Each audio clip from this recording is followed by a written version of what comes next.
Assalamualaikum warahmatullahi wabarakatuh. Salam sejahtera bagi kita semua. Makan seruit, minum es selasi, sambil duduk nunggu azan zuhur. Saya Novia Kusumaningsih dari Sumatera, Lampung Timur. Pada kesempatan ini saya akan menyampaikan tugas saya mengenai plan. Nah, di sini tugas saya menyusun plan di bidang akademik di dimensi A. Nah, sebelum menyampaikan hal ini, saya akan menjelaskan sedikit background saya sebelum melanjutkan studi di Makassar. Sebelum melanjutkan studi, saya bekerja di SMPN 1 Purbolinggo, Lampung Timur. Nah, SMP ini merupakan SMP yang cukup besar di kabupaten dengan siswa hampir 900 dan sudah terakreditasi A. Namun, sekolah ini melarang siswa-siswinya untuk membawa gadget ke sekolah dengan berbagai pertimbangan. Nah, di satu sisi saat itu saya diamanahi untuk mengelola perpustakaan bersama rekan saya. Nah, menjadi tantangan bagi saya untuk menyediakan fasilitas karena si anak ini tadi tidak boleh membawa gadget, padahal di zaman serba teknologi ini, jadi kami sebagai pengelola perpustakaan berusaha untuk memenuhi kebutuhan belajar anak di perpustakaan. Jadi di perpustakaan tidak hanya menyediakan buku, tetapi juga menyediakan banyak tablet yang bisa dipinjam oleh anak-anak belajar di lingkup perpustakaan. Selain itu, kami sebagai pengelola perpustakaan juga diamanahi untuk mengelola website sekolah. Website sekolah saya bisa dilihat di link ini. Nah, selain website sekolah, untuk menyampaikan berbagai informasi mengenai kegiatan sekolah, saya berpikir ini website kok sayang sekali seperti itu. Jadi saya mengembangkan aplikasi Slim yang dirilis oleh Perpustakaan Nasional. Jadi aplikasi Slim ini di-download, kemudian di-hosting, diinstal ke si website SMP. Kemudian aplikasi Slim ini sangat memudahkan kami sebagai pengelola untuk otomasi perpustakaan. Jadi setelah adanya Slim mengenai pembukuan, kemudian sirkulasi, dan siswa atau pengunjung perpustakaan bisa mencari katalog secara pribadi. Jadi sudah lumayan canggih karena pakai barcode dan sebagainya. Jadi semuanya sudah serba digital. Nah, kemudian karena melihat dari kesuksesan si Slim ini tadi, maka dalam plan ini saya berusaha untuk mengamati, meniru, dan memodifikasi. Di sisi lain, ketika saya belajar di UNM, semua serba jurnal seperti itu. Kenapa jurnal hanya untuk mahasiswa dan dosen? Kenapa di sekolahan nggak ada gitu? Padahal kan open journal system itu cara kerjanya seperti si aplikasi Slim ini tadi. Jadi kalau aplikasi Slim itu kan aplikasi diinstal ke website. Nah, si OJS itu juga sistemnya seperti itu gitu. Kenapa sekolahan tidak mempunyai seperti itu? Padahal di sekolah saya sudah punya website gitu. Nah, plan akademik saya yaitu tadi jurnal ilmu pendidikan seruit, sistem edukasi dan riset yang unggul dan inovatif di tingkat sekolah, memiliki target pangsa pasarnya yaitu yang pertama si siswa itu sendiri. Jadi siswa itu setiap tahunnya sekolah kami itu selalu mengirimkan beberapa siswa untuk berkompetisi dalam olimpiade penelitian, baik itu tingkat provinsi maupun tingkat nasional. Nah, biasanya itu setelah lomba, entah itu menang, entah itu kalah, itu ya sudah selesai saja gitu. Jadi tidak ada pengarsipan yang jelas. Jadi harapan saya dengan adanya OJS, hasil penelitian siswa itu bisa terarsipkan secara digital sehingga aman dan bisa dijangkau masyarakat luas, bisa untuk contoh untuk adik tingkat selanjutnya. Nah, Target yang kedua yaitu si guru atau pendidik di sekolahan saya. Jadi guru-guru yang akan naik pangkat atau naik golongan itu kan beberapa ada yang wajib untuk menyusun penelitian tindakan kelas. Jadi harapan saya guru-guru yang naik pangkat PTK-nya itu bisa terarsipkan melalui OJS sekolah.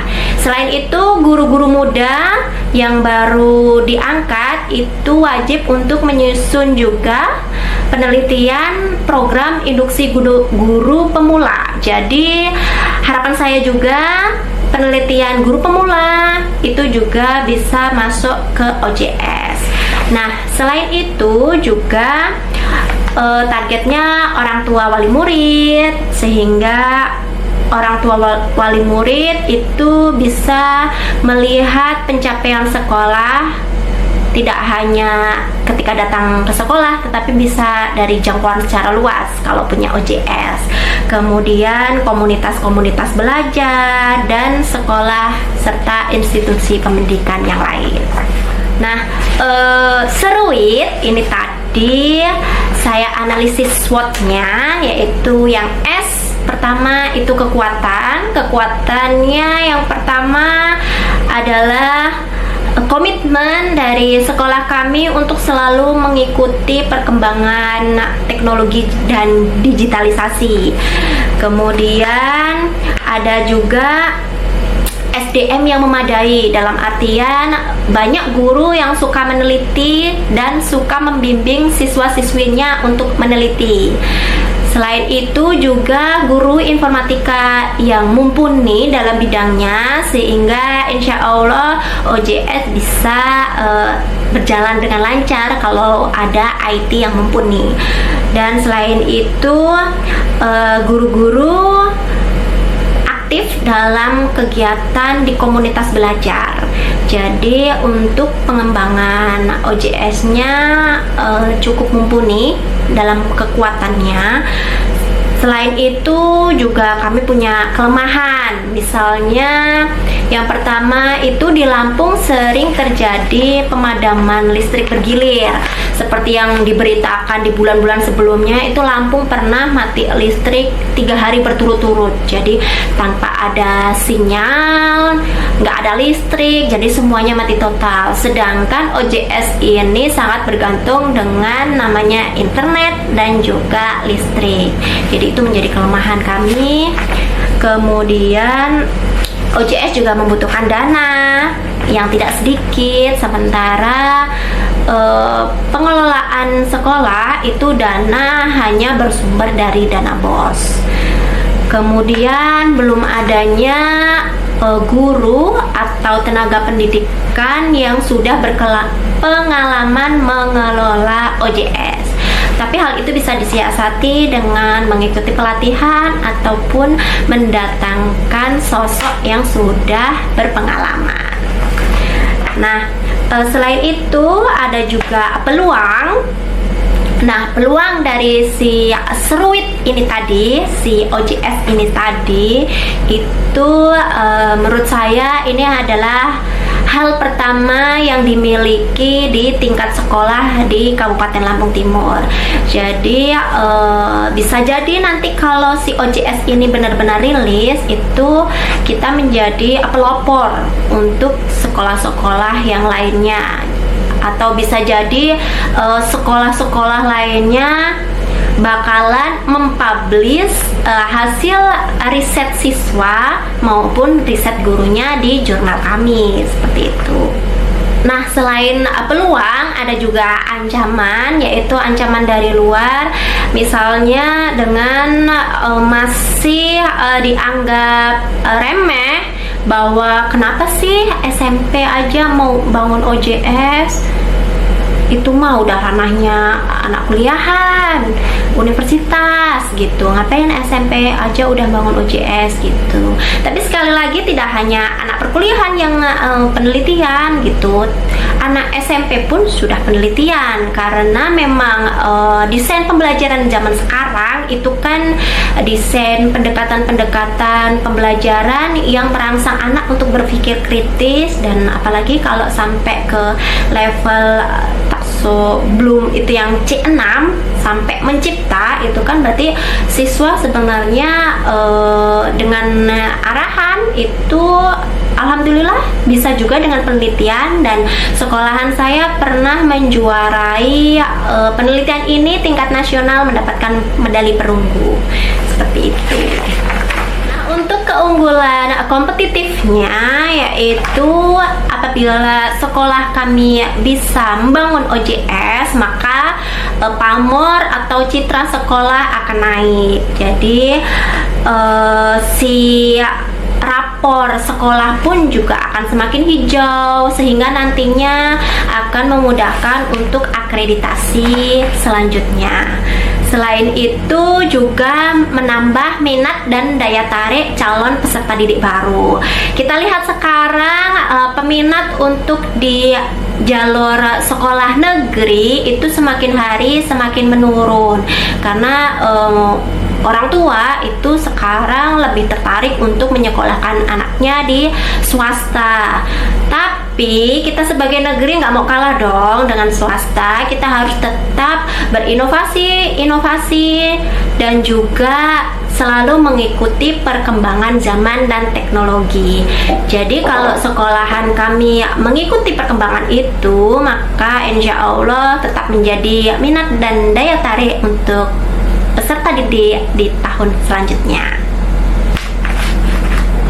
Kemudian peluang pengembangan, harapan saya setelah mempunyai OJS, perpustakaan sekolah bisa mengikuti ajang perlombaan yang diselenggarakan. Misalnya setiap tahun itu ada lomba atau penghargaan untuk sekolah, baik itu untuk guru atau tenaga pendidik yang memiliki inovasi-inovasi.